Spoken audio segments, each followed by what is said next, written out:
একটা দায়িত্বশীল পদে থেকে সমস্ত ক্রিকেটারদেরকে অপমান করে কথাবার্তা বলা, এটা এটা কীভাবে একজন মানে এটা কীভাবে সম্ভব হলো বুঝতে পারছি না আর কি, খুব দুঃখজনক।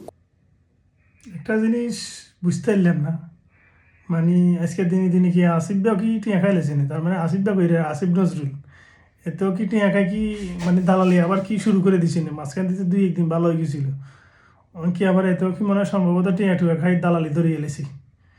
তার কথাবার্তা তো লাগে তার দালালি ধরেছে।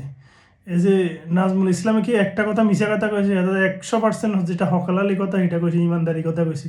কি বাল হারিয়ে লাইছে কোনো টিকিট খেলায় দেশের দিয়ে হাজার হাজার ডলার খরচ করে দিয়ে কোনো টিকিট খেলাইতে যায়, বিজনেস খেলা করিতে যায়, দেশের একটা ট্রফি এনে দিতে হচ্ছে না। বাংলাদেশের টিকিট খেলাই বিলুপ্ত করে দেওয়া দরকার, টিকিট খেলার দরকার নেই। এই জানোয়ার আগুন বাচ্চা আগুন, এই সোর বাট পার আগুন মিঠুন যায় তাদের তো মানে 10টা আনো সেখানে দিন লইতে হারাই না। এতে কি স্যাং করে উল্টে লেছি মাথার সুতরে জুতা দিয়ে হিড়ি থুতা মতো হারিয়ে এলো দালালের বাচ্চা আগুন। বাংলাদেশের দেশের টিয়া খায়, জনগণের আবেগ লো ইমোশনাল খেলা করে।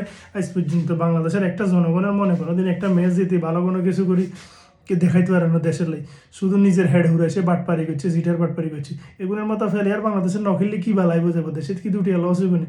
মানুষের আবেগ লো ইমোশনাল খেলা করে এগুলি দরকার নাই। বাংলাদেশের টিকিট খেলায় বিরক্ত হয়ে দেখুন দরকার। আর আসিফ নজরুলের দালালি শুরু করে দিচ্ছি দেখি, যে ফেলার যেগুলো যদি টিকিট খেলা রাখে, যেগুলো এখন করতে আসে এবং বেগুনের আজীবন হলে টিকিটে তো নিষেধাজ্ঞা করার দরকার।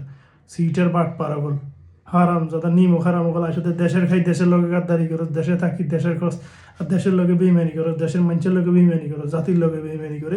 এখন তো বড় ডেঞ্জার আছে, এখন তো মুদির চোদার জন্ম এখন